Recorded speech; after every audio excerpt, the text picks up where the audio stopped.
mais ñun ñu ngi nekk les travailleurs ku si weer de jotoo sa salaire sax nga doo kontaan. absolument. à plus forte raison nag étudiant boo xam ne si loolu la yaakaar pour dem di jënd ay tickets di jënd ay les prix. c'est une question de survie. oui parce que c'est pas tous les étudiants qui peuvent subvenir à leurs besoins wala seen papa sax wala seen parents yi mën leen a dimbale. pour revenir aux sanctions je suis d'accord. mais c'est que c'est très difficile maintenant pour identifier le coupable c'est ça le problème. moo tax tey looy dégg ñuy wax dañu naan qui est le donneur d'ordre maanaam kan moo santaane nee leen dem leen dugg si biir université yi xam nga loolu moom mën nga ko xam. parce que am na ñoo xam ne ils sont les seuls habilités à demander l'intervention de la police. si c'est pas le ministre si c'est pas le recteur c'est le directeur du COUD. ñett ñooy rek moo mën a tax ñu ne policiers yi ñëw ne mën nañu dugg. mais dugg dugg bi sax loolu dañ koy ñaawlu parce que li nga xam ne mooy franchise. dañ koy mais mu yem ci campus pédagogique bi et non social. voilà c'est-à-dire dugg bi foofu looloo tax ma ne la dugg bi c'est toujours la porte ouverte aux dérives et mu am des bavures. parce que boo duggee gis nga seen comportement yi bu ñu duggee boo fekkee étudiant boo xam ne mu ngi biir néegam xam nga kooku il constitue un danger. kooku kay war nga ko mën a bàyyi. waay kooku si biir néegam nga ko fekk xam nga kooku troublé wul. non ñoom kay réaction étudiants yi li ma dégg tey moom sax ma ko wax fii sax. au contraire sax dama jàpp que ne bu ñu kiiyee bay dàq étudiants yi dem tëju seen biir néeg nañ leen bàyyi foofu xam nga ku tëju moom dootoo génn. ku tëju dootoo yàq ku tëju doo sànni xeer.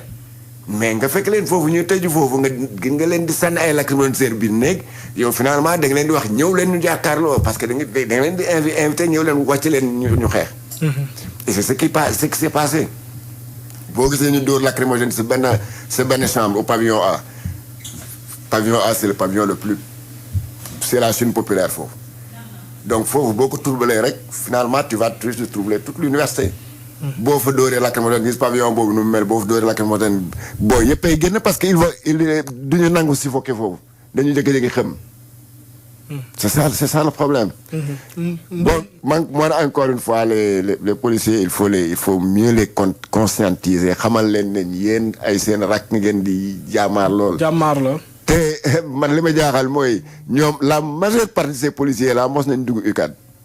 au moins mos nañ nekk étudiant wala même bu ñu nekkulee étudiant seen rakk mu ngi étudiant la mos nekk étudiant wala ñoom sax ñu nekk étudiant seen bopp. en tout cas ñu ngi xamal que arrestation yi aussi bëri na mais aussi blessures yi bëri na réaction bi nga xam ne gouvernement bi war na ko def rek boobu bala ñoo jàll ci beneen thème bi ak conférence de presse bi nga xam ne ñu ngi koy xaarandi si kanam. xam nga bon paaka mënuloo ko jiitu si mbaram. ah noonu la. waay paaka mënuloo ko jiitu si mbaram. on va attendre pour voir développement yu siy tukkee jëm si ministère de l'enseignement supérieur. Et parce que tamit xam nga jusqu'au moment où nous parlons je ne pense pas qu'il y ait non paiement si wàllu bourse yi. malentendu la je sais pas trop. mauvaise communication la si lay gën a insister.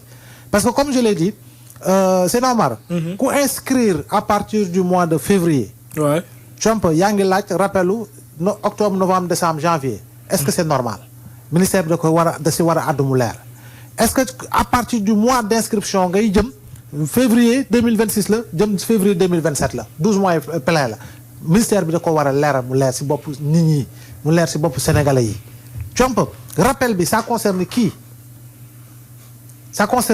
et cetera donc loolu yëpp jàpp naa ni pour man tu as vu y a eu cette mauvaise communication si loolee. leneen li mooy ñu ci jàpp. bu dee ay étudiants la yi nga xam ne dañ doon sànni xeer comme ni ñu koy waxee front.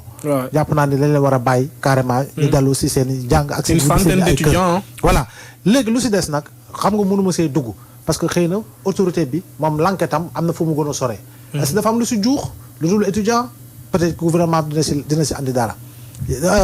leneen lu si bokk lu si warul te bokk gouvernement moo si war a mën a tontu donc ñun on a aucun élément de réponse par rapport à tout cela donc on attend impatiemment que ñi war a jàkkaarloo bu dee ministre de l'intérieur def naan ci la bokk ministre de la justice bi def naan ci la bokk ministre de l'enseignement supérieur bi ci la bokk accompagné du ministre porte-parole du gouvernement donc ñu xaarandi pour voir lu mu si tukkee mais dans tous les cas il faudra impérativement que l'on prenne les mesures qu'il faut dans toutes les universités du Sénégal ñu jël les mesures qu'il faut Trump ba nga xam ne ak année académique bi on fera les réformes nécessaires te réforme boobu tant que recommencé ñu le cycle normal octobre ñii def session d'octobre ñoo def session octobre ñii inscrire nañu novembre cours yi pare commencé na dama ne juillet août examen yi jeex na les gens vont en vacances il faut quand même que ñu rétabliraat à la normale le calendrier académique. Absolument. Parce que imagine-toi tu es en 2026 yaa ngi def master en 2026 mais diplôme bi ce ne sera pas daté de 2026 le diplôme sera daté 2024 ou 2025 tu auras 1 an ou 2 ans de retard parce que chevauchement yi moo tax mais loolu tant que réglé wuñu ko les problèmes dañuy continuer di wéy. lu ñu war a régler la. voilà. non système bu bees bi moo compliqué si boppam. waaw système bi ñu nekk université nii. c'est très compliqué. man mii di wax yow je ne comprends rien du tout. boo ko comparé ak l'ancien système bi nga xam ne ñun moom lañ doon def. première année deuxième année troisième année licence maîtrise DEA boobu c'était clair dans la tête de tout le monde. heure bi ngay fayee ko bourse xam nga ko heure bi ngay def examen xam nga ko heure bi nga université tëj xam nga ko heure bi muy ubbi xam nga ko. mais léegi l'université fonctionne 12 mois sur 12. waaw. inscription également c'est 12 mois sur 12 xamatoo kañ parfois étudiants seen bopp sax yaakaar naa ils ont du mal à comprendre effectivement. kañ fan la ñu nekk. seen année bu ñu def sax wala examen bu ñu def sax ils ont des problèmes avec ça. donc forcément il y aura des problèmes pour le paiement de ces bourses là. c'est celui qui paye les bourses boo nekkee première année xam nga ne yow boo commencé tu t'inscris au plus tard jamono yu njëkkee laa wax de au plus tard au mois de janvier les inscriptions étaient terminées parce que octobre doon commencé.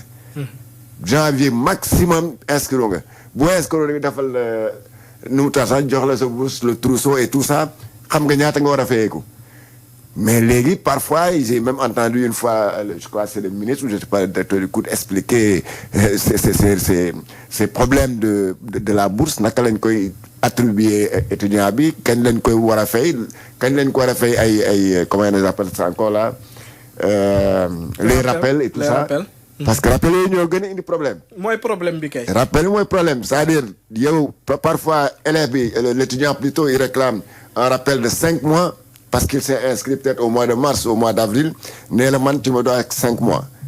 alors ki nga xam ne moo war a fay ne que non man avril wala mars bi nga inscrit boobu loolu laa la yoral. donc loolu mooy indi véritablement tous ces problèmes là. faaw ñu waxtaan communication am diggante. oui et moo tax ma tey ma ne la tey les deux ministres les principaux responsables tey. ñi nga xam ne ñoo waroon teew mooy bon au-delà du ministre de l'enseignement supérieur qui peut être secondé par le directeur du COUD. on peut à la limite accepter la présence du ministre de l'Intérieur parce que moom mooy patron police. kooku peut être bon comme on est arrivé à une situation boo xam ne y a eu mort d'homme mais oui ñooñu war nañu mën a ñëw toog pour expliquer ce qui a amené ça. ñu waxtaan ci beneen dossier Mbow muy l'affaire de Pape Cheikh Diallo ak ñoom Djibi Dramé wàllum homosexualité bi nga xam ne ñu ngi leen ciy topp transmission volontaire de VIH mais dafa am leneen lu bees lu nga xam ne yokk nañ ko ci muy blanchiment de capitaux. waaw loolu de lañ ci gis mu bees. xam nga nag sur quoi s'est fondé le juge. moom moo yor enquête moo ko mën a xam. pour véritablement yokk ci chef d'inculpation boobu noonu. mais dans tous les cas c'est un dossier boo xam ne sénégalais war nañ ko topp bu baax. war nañ ko suivre avec attention pour xam véritablement fu muy mujjee. parce que lañ siy tudd gum laa wax lañ siy tudd gum. loolu justice moo koy tëggal dafa doy waar dafa grave. c'est un problème de santé publique qui se pose. cas contact yu ñu doon wax ci Covid.